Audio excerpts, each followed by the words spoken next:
I could not be more proud to welcome back to Northern Nevada former teacher, veteran, union member, ally, my new best friend, the future Vice President of the United States, ladies and gentlemen, Governor Tim Walz.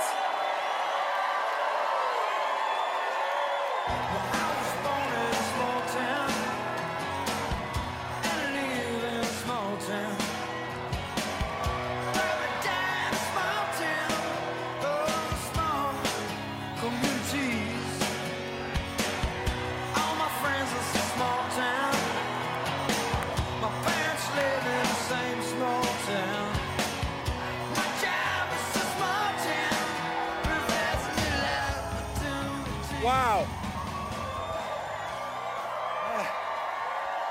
Well, hello, Reno.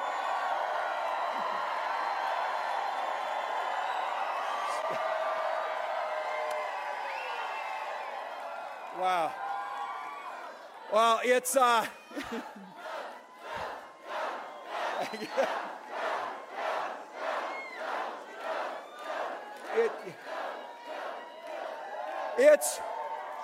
It's a Tuesday. I'd like to see this crowd on Saturday night. I'll tell you so. Ready to go. First of all, thanks to Ed Helms. Can we give him another round of applause? That guy's amazing. Look, he could be doing anything else, but he came here because he loves this country, and so I am grateful for that. Special thank you to Andrew. Our union members across this state and across this country know that unions built the middle class and unions built America. And I just have to tell you, there's so many great things here, but I have to tell you, for Americans across the country, you need to send Jackie Rosen back to the Senate. You need to send Jackie Rosen back.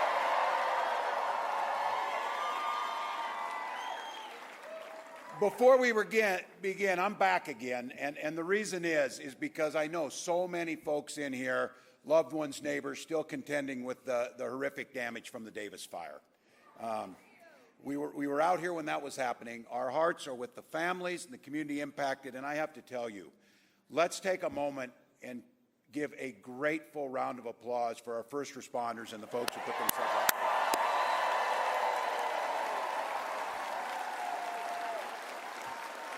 I was up visiting them last month, and just to see the courage, and this is what Americans do at a time like this. We gather together. And look, all of you, truly, so many things you could do. You came early, you got in line, you're waiting. We know why you're here. You're gathering with community. You're gathering with folks who know. You drove from Carson City. You did all the things necessary. You came here for that very simple and beautiful reason. You love America. That's why you're here. So thank you. And I got to say, you probably figured this out about me. I kind of talk the way I see it, and I'm a little bit old school, but I'll have to tell you, like all of you, the deep respect for this country, what we have. Call me old-fashioned, but a president's character and words should matter. They do matter. They do matter.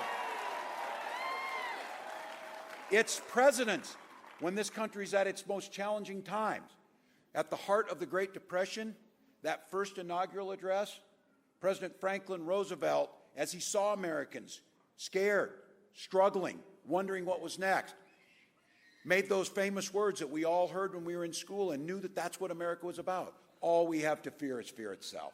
And we bucked up, and folks helped their neighbors.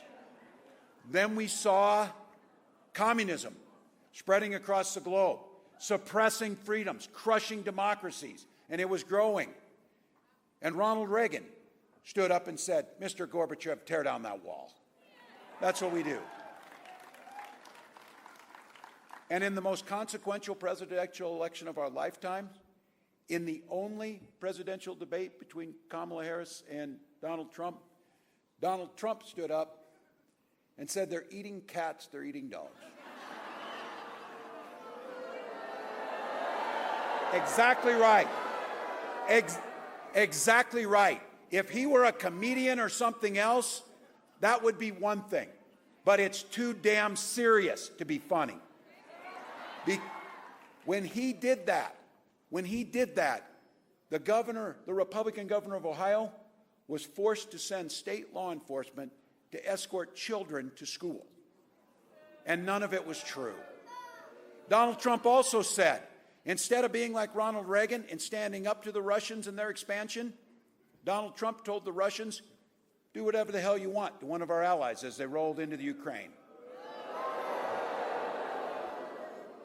And just today, we learned a little bit more about what he said. There's news reporting that Donald Trump has had as many as 7 private phone calls with Vladimir Putin.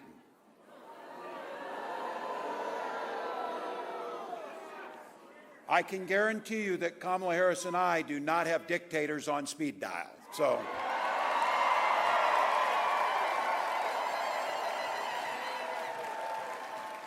look, it's pretty simple. You get it. Our allies don't trust him. The people who work with him know how dangerous he is. And people like Putin flatter Trump, and Trump looks up to him. Because what we know is they can walk all over him. He's easily played. Flattery will get you everywhere with Donald Trump. Look, his own national security advisor warned us he is easily manipulated by people like Putin. But again, it's probably a pretty simple reason. Donald Trump's looking out for Donald Trump. That's what he does. Now, the one that I have to tell you as a governor, and for many of you here, this one makes my blood boil. When we were struggling because of Donald Trump's incompetency during the COVID pandemic, we were trying to get whatever materials we could, COVID testing, whatever we could get.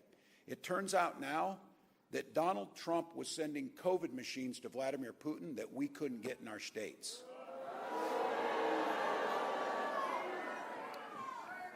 Every day. So, and now, as we watch and our hearts go out, and as governors and as American citizens, we see the heartache, the turmoil, the loss, the trauma that happened after Hurricane Helene and a natural disaster. And we know we work together. You saw it right here during the Davis fire. I watched all of you, many of you. You stopped campaigning and started collecting goods for people who were in the fires. You stopped doing politics and other things to look out for your neighbors. But now we've got Donald Trump's staff telling us that Donald Trump was refusing to send aid to disasters until he found out how the people in those areas voted. Now, I know that the bar has been lowered on these things, but can we all just agree this is the kind of stuff that would have ended political careers before they started?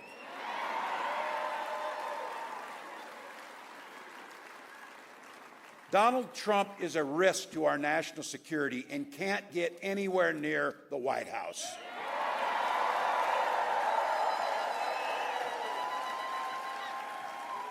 You know he will say and do whatever is good for Donald Trump.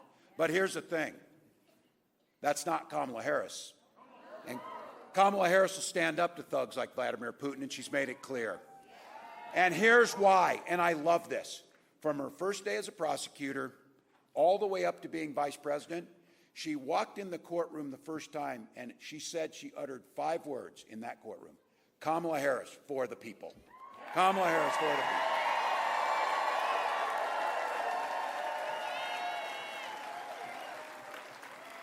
Took on the predators, took on the fraudsters trying to get people out of their homes, returning money to them, people who tried to take union pensions.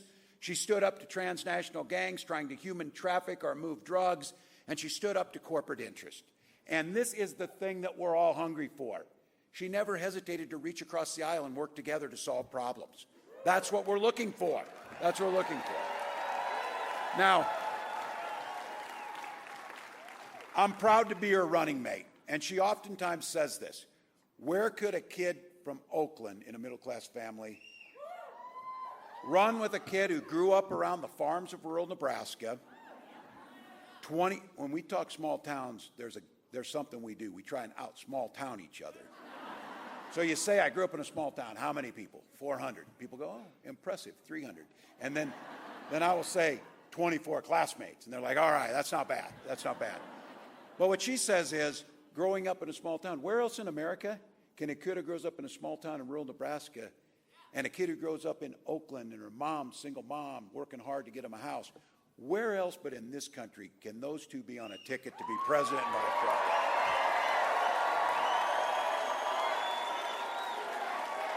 But she...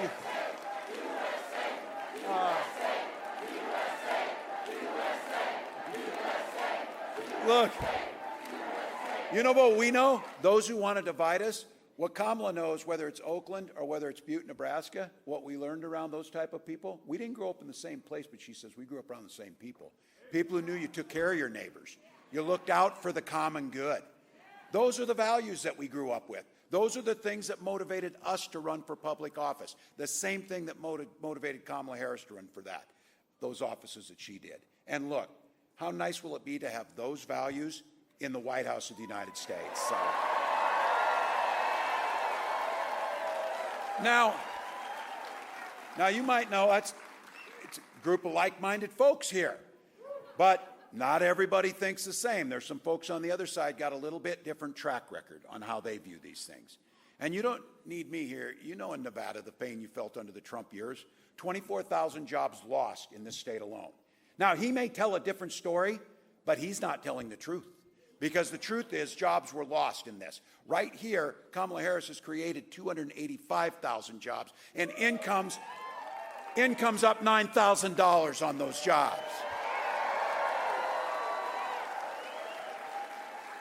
Companies have announced over $10 billion in private sector investments in this state through clean energy projects like solar and battery manufacturing, right here.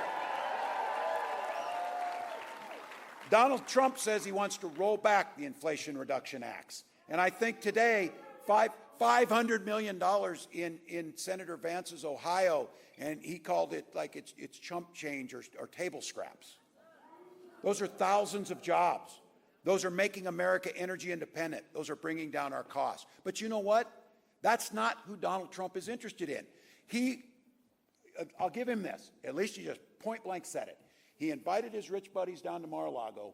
They're sitting there, and he's giving a speech, and he said, look at all of you. You're rich as hell, and I'm going to give you a tax cut. He kept his word. He kept his word. And every single year in his budgets, he proposed cutting Social Security. And now, you heard it last week, no matter what he says, trying to tell you now that he's responsible for the Affordable Care Act that protects you. The only reason we still have it was because John McCain stood up and said no.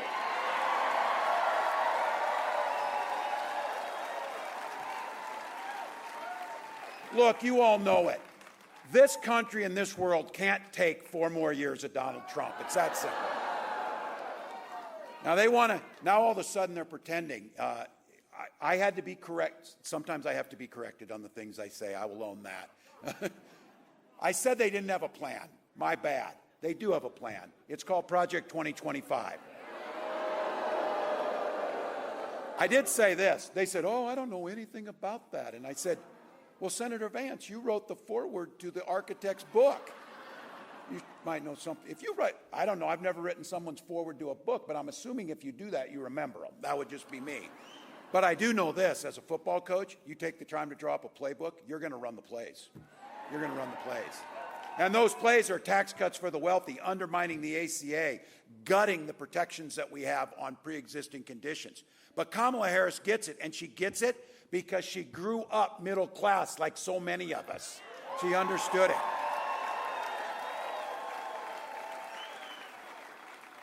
The economy works best when it's fair. We have a saying in Minnesota, pretty simple one, I bet you have it here too. We all do better when we all do better. That one's not that hard. She laid out a plan, not a concept of a plan, a real plan. An opportunity economy that says every single person matters and everybody will be left up and not left behind.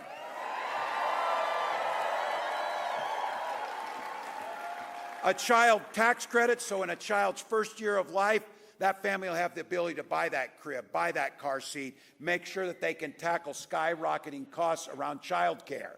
You know, not all of us can just count on a family member, but there's got to be a way, and Kamala Harris laid it out to make sure everything from universal pre-K to making sure child care is affordable. That's what we have. And I don't know, I know you're busy people, you don't have time, but the Vice President was on this morning and laid out a plan for something so many of us know is absolutely critical to give families peace of mind. How do we care for our loved ones? How do we care for our loved ones when they're getting older and need the care they have? And what Kamala Harris proposed was having Medicare for the very first time expand to cover home care and home health care.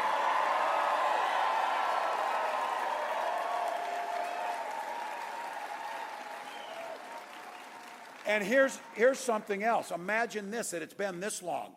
Also to have Medicare, and some of you out there, I'm getting there a little, getting a little short in the hair and a little long in the tooth.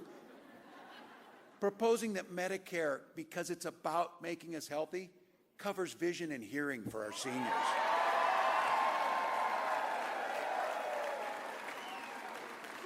She got asked how she's going to pay for it. She's already got the plan. For the first time in history, she negotiated with Big Pharma to make sure that we can now negotiate for Medicare drugs. The savings we make from that can pay for our senior care and expanding Medicare. And just say something about, talking about price gouging, this idea of insulin. If any of you know to get this, capping insulin at $35, some of you know this. Here's the deal about price gouging. Businesses have the right to make money. We're capitalists. We know how that works. But it's got to be fair. It's got to be moral. It costs about $5 to manufacture a vial of insulin, and they were selling it for $800. Now it's capped at $300. So when we talk price gouging, and I was glad to see this, President Biden made a statement, airlines charging people exorbitant amounts to fly out of Florida to get out of the hurricane. That's price gouging. That's price gouging. But here's the thing, the American dream is out there, getting more folks in. This is a state of doers. This is a state of entrepreneurs. This is a state that knows this. For the first time, a tax credit to start your business has been frozen at $5,000. That's not enough to get the average cost to start a small business and get it off the ground, about $40,000 for folks. She's proposed $50,000 tax credit to start it out.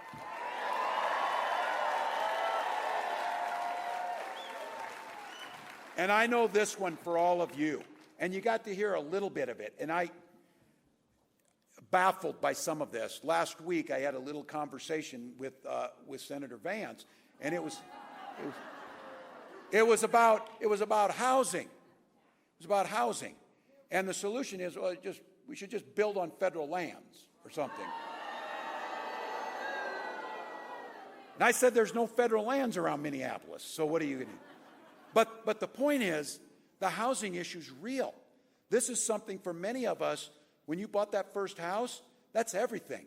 And it's everything because it's your biggest investment, it's generational wealth, but it's much more than that. It's the safety for your family. It's the place you gather for holidays. It's the place you bring your kids home from the hospital the first time in that house. For these guys, they don't ever want to mention the other side of this. The other side of it is you got folks buying up houses to sell them as commodities just like they buy stocks and bonds. Prices in this county have increased 50% since 2017. You know it. Big Wall Street firms. I had to look, hedge fund manager and venture capitalists. That's not the jobs most of us do. Those are the facts of the folks buying up. There was a case here. One company buying 260 homes in a single day. That's to make profit. Look, everybody has the right to sell their home, but you have a right to work on a market that works and those moments in your lives that make a difference. That's why Kamala Harris has a plan, build 3 million new homes and have a $25,000 down payment assistance for folks to get started. Young folks out here. Look, you're going to pay it back. And you're going to have that home. And we know this. When people have homes and stability, and they have jobs, and their kids get off to school with food in their belly, everybody does better. Everybody does better. So look, What you know is Kamala Harris and I get this. The idea that we're fighting for, she comes out to that beautiful song, Freedom, coming out freedom. Well, it's more than that. It's the freedom for you to live the life you want to live. That's what it's about. And I know in this room, there's Republicans in this room. And there are.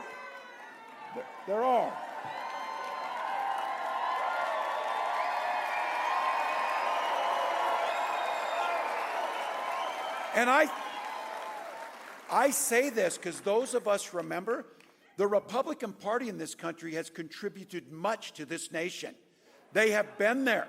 Look, we don't always agree on some of this, but I will guarantee you, when the old Republicans talk about freedom, they meant it. They meant it. Now, these guys, Donald Trump, turns out when he's talking about freedom, that government should be free to be in your doctor's office, to be in that school library, or to be pretty obsessed about being in your bedroom. I would argue the party of Ronald Reagan would want government out of all of those things. Now look, Donald Trump is out there telling folks if they return to power, don't worry about your reproductive freedoms. I got it. I got it. He told all the women here, he told you he would be your protector.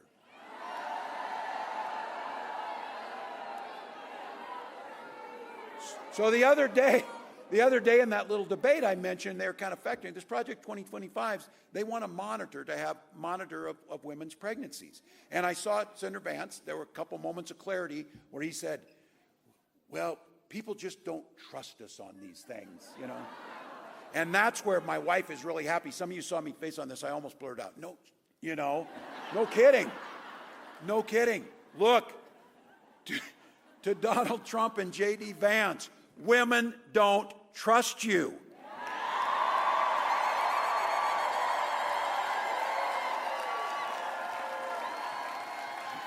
And I heard some of you, I know this is a Nevada golden rule. The very simple thing on so many of these things that make the world go round is just mind your own damn business and things will go better.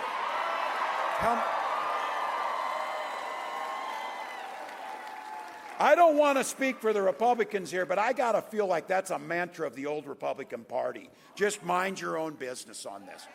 And for some of you, it gets very personal. And look, there are women out there that don't want to have, their names are household names now because they nearly died trying to avoid these Trump abortion bans. And for me, and for so many of you out there, they're going another step further, banning things like fertility treatments. Those are our decisions.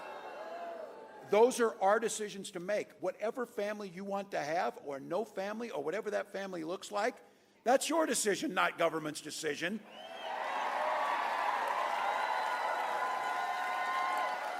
And I certainly don't want Donald Trump making that decision. So for Gwen and I, years of infertility treatment. And when we we had access to health care, which all of us need. So if you have health care, you have access to that. Finally, on that day, our daughter was born. Some of you have heard me say this, most powerful in the universe. We named her Hope because we finally had it. She and her brother mean the world to me. And that's what this election is about. It's about freedom. And I want to make that appeal again. The party of Reagan needs to stand on personal freedoms, not with Donald Trump's way of doing things.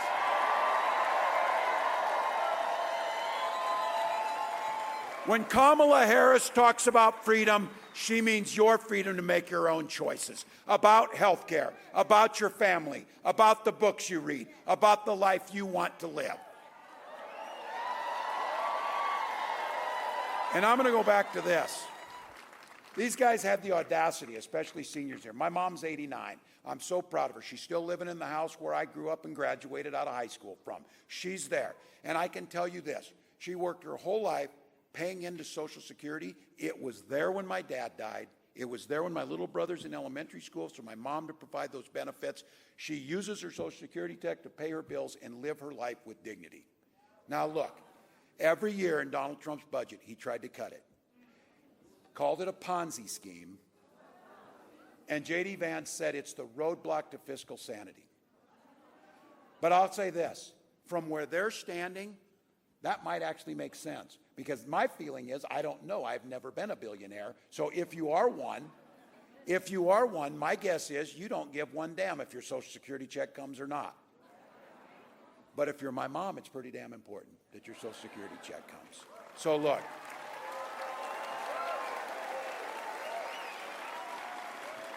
Freedom to make your health care decisions. Freedom to live in dignity in your senior years. Freedom to be there if tragedy strikes you and that there's a safety net there. We oftentimes talk about this. This is a state that you know a little something about pulling yourself up by your bootstraps. You know how to do that. But the thing is, sometimes in life, you don't have any boots. And they're loaned to you by Social Security. They're loaned to you by your neighbors so that you can get back on your feet. Those are the things that freedom means.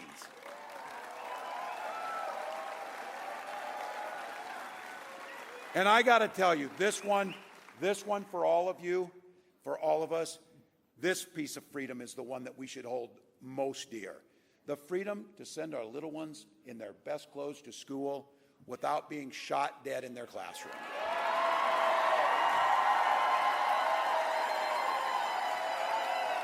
Look, there's a whole lot of you out here just like me, veterans, hunters, gun owners. A lot of you, you're here. Look, we understand the Second Amendment.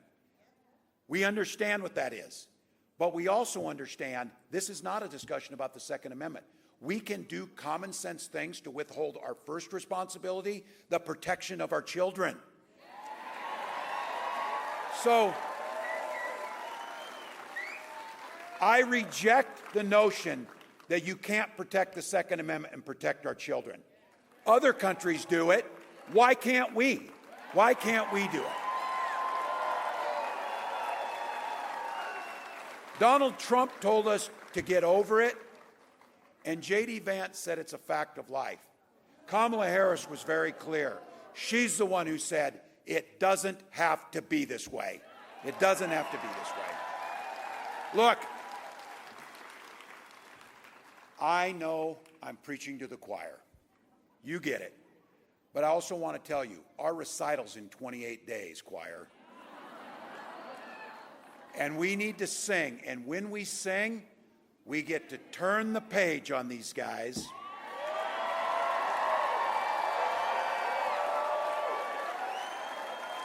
Put in a new generation of leadership with a new way forward.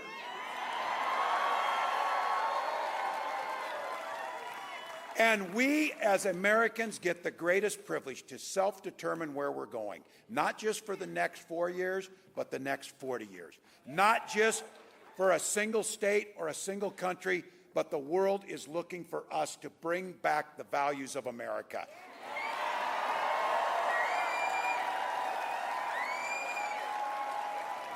So you've heard me say it.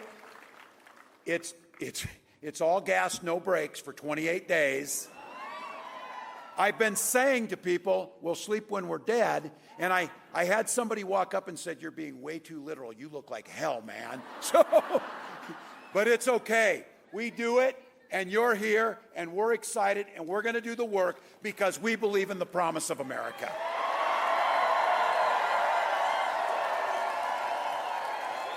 So you know, 28 days, and the Vice President said it. When we fight, we win. When we fight, we win. When we vote, we win. Let's go.